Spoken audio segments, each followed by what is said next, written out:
This is the Quiver podcast. Hail gonna hail to the alma mater, hail to De La Salle.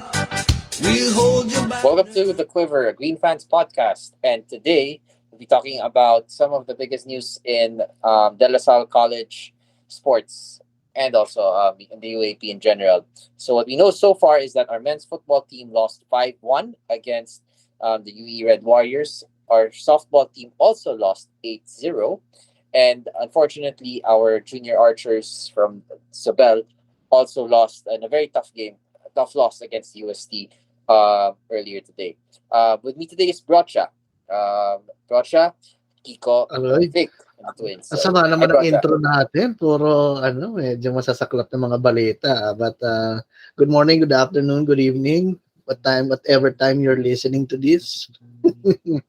Good afternoon, evening, or morning, Brocha. So, Okay, sige. topic for Lasal, ano yung mood sa camp? Nakita niyo naman, may bago na tayong office dun sa 9th floor. And also, I saw I think that was the other day, bumisita the GOAT ng volleyball, si Coach Ramil De Jesus was there the other day. It's a good sign and malaking moral boost yun. Coming into the competition next, kailan ba? Sunday yata, di ba? Oh. Yeah, I think it starts, the volleyball season will start this Sunday already. Yeah. Oh, excited na ba kayo? Ako, excited na ako. I think we can reclaim it this year. Yeah, I think so too. Okay. So today we'll be discussing a review on the season of our women's football team, right? Our women's basketball team. And with us today would be the other members of the panel. So that's Kiko, Coach Vic, and the twins, Fonso and Lorenzo. Yes, we'll be discussing one of our favorite sports teams. Very dear to our hearts. Bolero. All right. This was a great season for the women's team in many ways, and maybe we'd like to get Vic to give us a quick review on like what happened. We ended the elimination round at 12-2. So I think this is the second time with under Coach Cholo's tutelage that the women's basketball team ended at 12-2. The last time we did it was on our first year back in 2015. So our objective is not just to end at 12-2 kasi just a backstory in 2015 we also ended up at 12-2 but we lost to Ateneo sa step ladder semis. Okay, cool.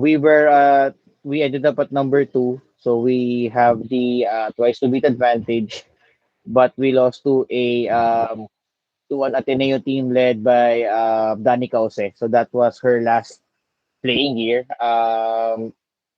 Si Danica is one of our sa women's basketball scene.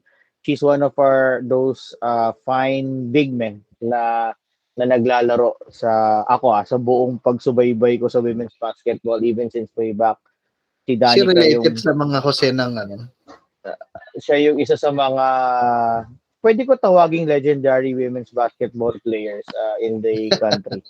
Hindi kasi very rare naman talaga sa babae sa atin yung ganong katangkad na napoproduce and nakapaglaro ng maayos. So yun, we lost twice back then. So ang namin nun is that when we ended up at 12-2, sa team is that hindi ka dapat makontento, maging ambisyoso ka dapat for more, di ba?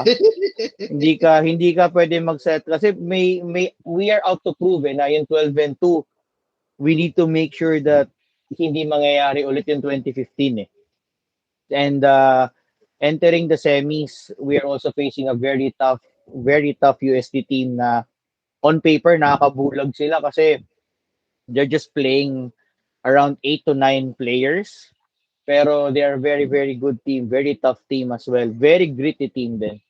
And they have probably one of the best guards in the league, si Eka Soriano. So, yun. So, it was a tough match. First game, we lost. And then second game, we were able to beat them to barge in the finals. But siguro sa akin, if Yes. you ask me, pinaka-memorable, syempre, no natalo yung NU, di ba? Yeah, because Oo. they were Ilang talking game winning about streak yun? they are talking about matching the run of Yukon na 111 straight wins, 'di ba? And then we ended it at 108. So we are the one in the 108 and one. So very ano siya, very ano memorable feat for this year. Kahit na we only ended up at second place. Yun ang ganda. Yun yung pinakamagandang magandang memory ng team this season. Tapos early part of the season, we lost pa si Luisa San Juan, one of our forwards due to an injury. So that's also another what if for us, 'di ba? What if she was able to play the rest of the year, 'di ba? Who knows what may happen. So ayun din, so sayang. But yun, sobrang sobrang saya that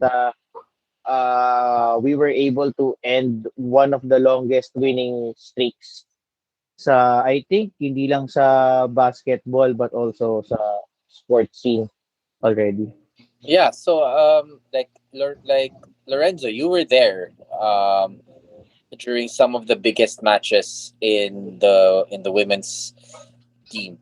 Like what which of these matches do you feel the most energy from? Like obviously like Vic talked about losing to beating NU and ending that streak. But which of those matches would live long in your memory? I think it has to be the UST game in the second round of the elimination because we lost to them in the first round and we got back at them in Araneta. And you can, at least from my vantage point, I could sense there was maybe desperation with the coaches and the players that they we really needed to win that game if we had any ambition to get the twice to beat because we needed to beat UST once and then to essentially seal it we just needed to beat NU and from there we got the twice to beat incentive so that we used to enter the finals against NU. Oh, I remember that day. Actually, hindi ako nakanood noon. Kasi yun yung, may bagyo noon eh. In fact, it was only yung morning games eh. Yun yung naalala niyo yung afternoon games na suspend. Kaya we had a UST men's basketball game nung holiday. I think November 30, if I'm not mistaken. So, it was the first time na in the season na hindi sa UST ang laro. So, neutral grounds. Kasi, di ba, usually sa eskwelahan nila yung laro ng women's games. Yeah, I do remember that game, and like that men's game was the one game we would joke about that we beat NU UP but lose to USC eventually. Yeah, ano kasi din, I think another milestone for us was first time namin makasweep ng isang round. Because we were able to sweep the second round for this season na sweep yung second round nga. So it was really a good feeling. Ang ganda despite ending at second, napakaganda for me medyo maganda pa din yung season kasi ang daming magagandang memories na nangyari na naiwan. Yun nga, you beat NU, you sweep the second round ng eliminations, and then the team really came together na it came to a point na yun nga si Coach Cholo for some games he talagang binabanggit nga niya to sa mga articles na he needed to use a perfect rotation but hindi mo makikita players sa team, yung inggit na bakit 8 lang yung ah ginagamit. I mean, ano talaga siya, Rotation ni Manasa. yeah, lahat talaga masaya, lahat nagtutulong-tulong, which siguro ang ano doon, ang takeaway ko is in our team we emphasize team culture, we emphasize na we're a family that keeps this thing going through thick and thin. Hindi kayo nagkakahiwa-hiwalay, magkakasama kayong inaayos kung ano man yung mga challenges na nasa harap ninyo, which is why we were able to attain this result this past season. Actually, I view this season as a culmination of the rebuild because this is the second time we reached the finals under Coach Cholo. First one was in '79, where we had Camille Claro, Kate Castillo, and Snow Peñaranda, and they brought us to the finals. And maybe we were a bit short guarding Rihanna Balan during that series, but still a great experience. And after that, it was a rebuild since the next season we finished 3-11. And then the next two seasons, 81-82, we were just a game short from reaching the final four. And then this one, now we reached the final. So, it shows that yeah, I get we want instant success in the UAP regardless of what sport.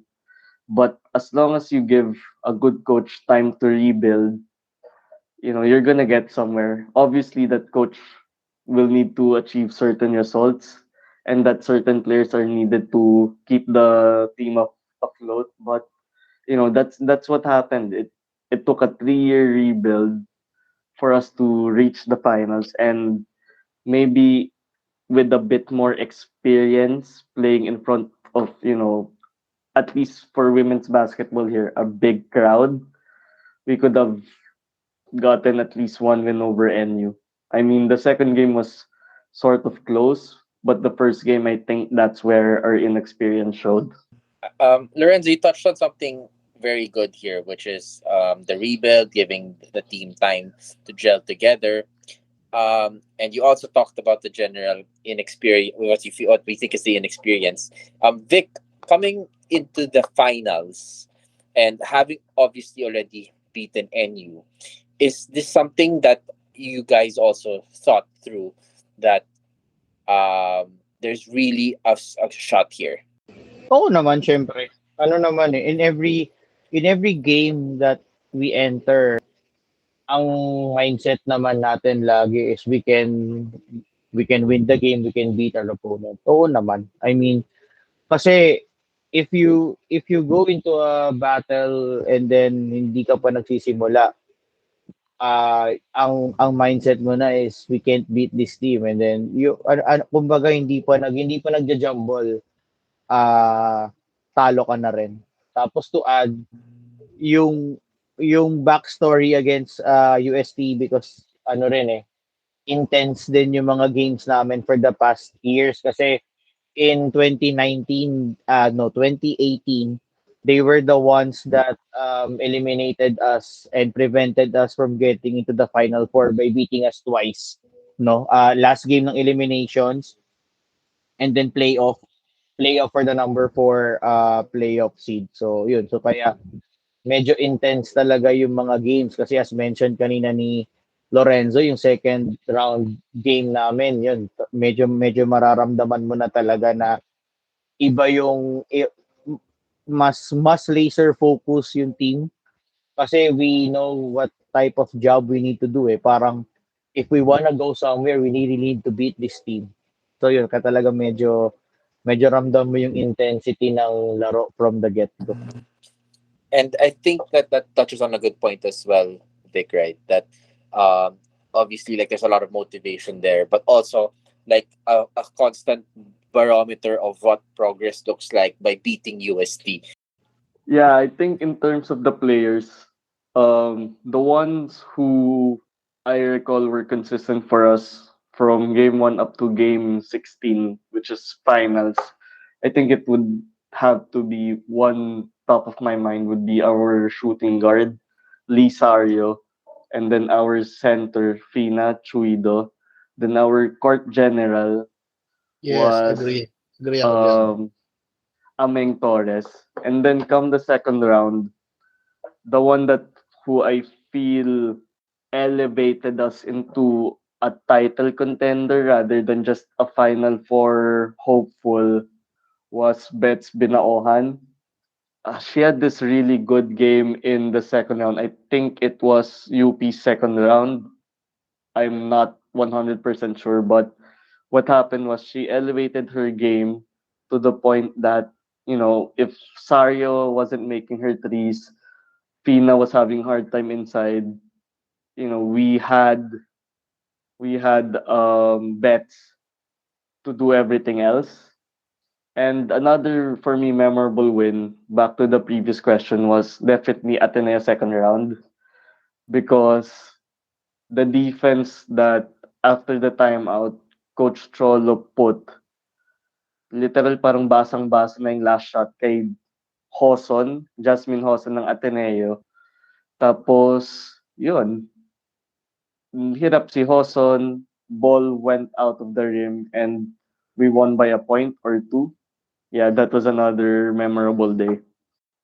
Yep. Oo, ano yun? We won by 1.56-55.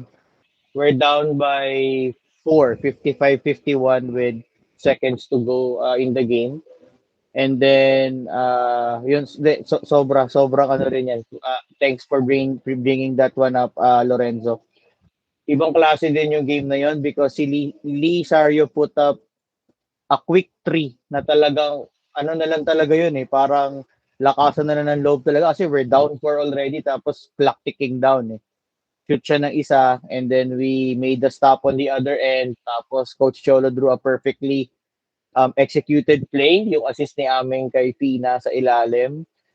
Tapos yun na and then yun nga sobrang naging predictable yung move ni Ateneo after the timeout na we all knew that Jasmine Hoson will take the shot. So very quick lang to add siguro dun sa mga players na binanggit ni kanina ni Pato Lorenzo, the key players for this season. Ako, I'd like to comment si Marga Jimenez from Zubel.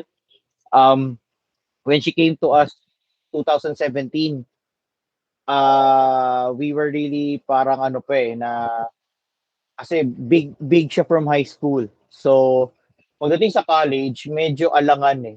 Tweener siya eh na maglaro ng big na hindi naman ganun ka physical way back. So it was I have to give credit to the coaches on this one na they were able to yun nga na sige, let's put Marga as a point guard. And sobrang happy ako na na-pick up siya ni Marga through time, yung tiyaga sa pagtuturo, yung patience din ni Marga to understand kung ano yung gustong pagawa sa kanya ni Coach Cholo and it really paid off this season sobra. Especially no second round na mas may exposure kasi no first round hindi pa ganun ka-expose yan eh. I think second round doon nag-start na expose more na to give Aming a breather so that Aming can focus on scoring. Kasi Aming can also score eh, but it will be too burdensome for Aming to bring the ball, be a court general at the same time score. So at least off the ball, mas makaka-focus si Aming na I need to score. Parang si Marga yung nagiging facilitator kasi ang laking guard sa women's eh. So she can see more saan papasa, paano ilalagay yung mga teammates niya on the proper spots. So yun. So I'd like to commend Marga as well. Tapos yung stretch ni Bets, I think that was the UP second round UP, NU, and then UE. That's why she was named the player of the week ng ating collegiate press squad. Ayun. We've obviously spent some time talking about the players, but can we also like give a shout out, I suppose, to some of our players who made it to the national pool, and Yes, like oo. are they Ilan din staying, yun. and like what's their status? Are they coming back next year, or do we have a ready-made replacement? For I think the ones na who played their final playing year, si Joe Arciga, one of our forwards, then si Ameng, and also si Fina.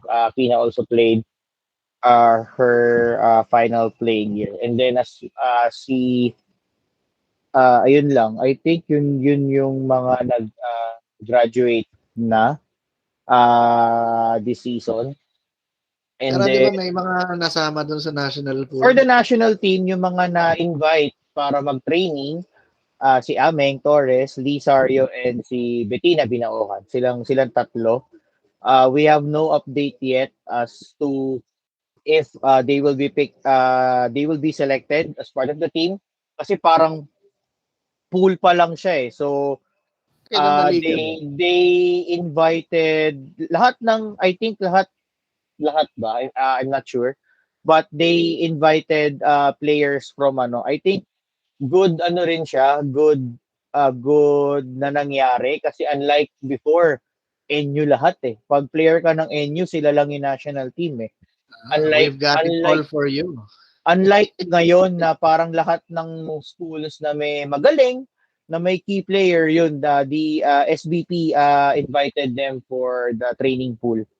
So ayun, so we are praying na makasama sila sa cut to make the cut and be in the roster spot for kung kailan man yung susunod na tournament na paano lalaroan nitong ating Gilas Women's na national team. Lorenzo, what do you think would be the prognosis for our team like the following season? And obviously, like Vic, you can also like speak through it through this. Like we'd obviously love to hear like a fan's perspective and also like somebody who is deeply involved in the women's team. So Lorenzo, what do you think? Uh, I guess the safest answer would still be making it to the final four. I think whoever will replace Fina will have a big job in their hands because Fina was very reliable in the paint. And I think with the landscape of women's basketball now, you really need to have a good, just like in the men's division, a good foreign student athlete who can protect the rim, but also be someone you'd use very well in pick and roll plays. So yes, for me, with our holdovers, I think it's good enough for a final four, and it will depend on the new players, especially our foreign student athlete, how quickly they gel in for us to be part of for us to contend for the championship against NU. Because it's gonna get harder. UST will be raring to go. They have Eka Soriano, who I think finished as the MVP of the season. Then Ateneo will be strong because I'd imagine Casey De La Rosa, their rookie double-double machine, will be a better player. So yeah, and then you still NU. So these these factors are new recruits and how quick they gel in with their teammates and with Coach Cholo's system. I think those will determine our fate for season 86. Sa akin naman, ang ano namin lagi is outwork everybody and then the results will follow. So for us, syempre target natin final four pa din. I think we have very good holdovers na nandyan pa that will take up the kung ano man yung responsibilities na maiiwan ni Ameng, ni Fina, and ni Joe. We have yung mga current players na nandyan. I think I'm confident and well equipped sila to take over that responsibility. So it will still be a team effort. So we still need to outwork. We're not the most talented team in the league, and but ang pinaka calling card lang talaga namin outworking everybody else. Kasi if you don't do that, I mean, wala ka mararating kahit anong talent ng team mo eh. So, yun pa rin. I think through hard work, I think kaya naman naming makabalik ulit ng Final Four for season 86. So yun lang. So we will try we will definitely try our best. Yun nga binanggit na ni Lorenzo yung landscape. So it will be a tougher season 86. Walang especially yung iba makakabalik na ulit mag-recruit eh. So Ateneo will still be there, UST will still be there. Adamson will definitely mag-improve yan. Siyempre, NU nandyan. FEU and UE, I think they're younger players. I think yun yung naging problem ng FEU and UE this season, ang bata talaga ng players nila eh. So I expect them with good coaches. I expect them to improve and make the overall competition sa women's basketball tougher and much more exciting to watch. Thanks for that, Vic, and also thanks, Lorenzo, for our conversations on the women's basketball team. G, We've obviously, yeah. sorry. I-shout out ko lang ba magtampo sa akin to. Siguro ano rin key players namin for this season. Rookie lang to pero ganda rin ang pinakita si Lisa De La Paz. Sister ni Luigi De La Paz, so our former men's basketball team player. So si Lisa ganda rin ang pinakita, all heart, all out din na player to. Kasi baka mamaya magtampo sa akin si Lisa pag di ko siya na-shout out. Yun, so, ang ano rin, Saan nga ba sobrang... nag-high school yan? Zubel din. Zubel. She came Oh, from so, Lasal Bacolod homegrown. and then nag-Zubel and then she's now with us in TAP. So, ayan. So, ang More laking tulong din. homegrown Off the bench, she just provides that energy off the bench eh. Pagka kailangan namin ng if the first team does not pag hindi maganda yung laro sa umpisa, yun, pag pinapasok na yan si Lisa with the second unit, yun, it gives energy, ano, parang si Chini Espinas din yan, yun, pare sila eh. They active players na talagang pak, they just roam everywhere defensively and shoot perimeter shots consistently for us. Okay. So again, Wow, thank what a you. recap. Yeah. What a season. Huh? Yeah. Saka tinuro yung napuntahan natin mula nung nag-start ng 2015 si Coach Cholo eh, up to yung itong latest season natin eh. Sabi nga natin eh, papunta na tayo sa exciting part. Sana Okay. nga. Okay, so thank you. Thanks, Vic. Thanks, Brocha, and thanks, Lorenzo, for our recap on the women's basketball team. We'd like to thank the Silverde batch for allowing us to use their music. Yes, Animo Silverde, batch 79.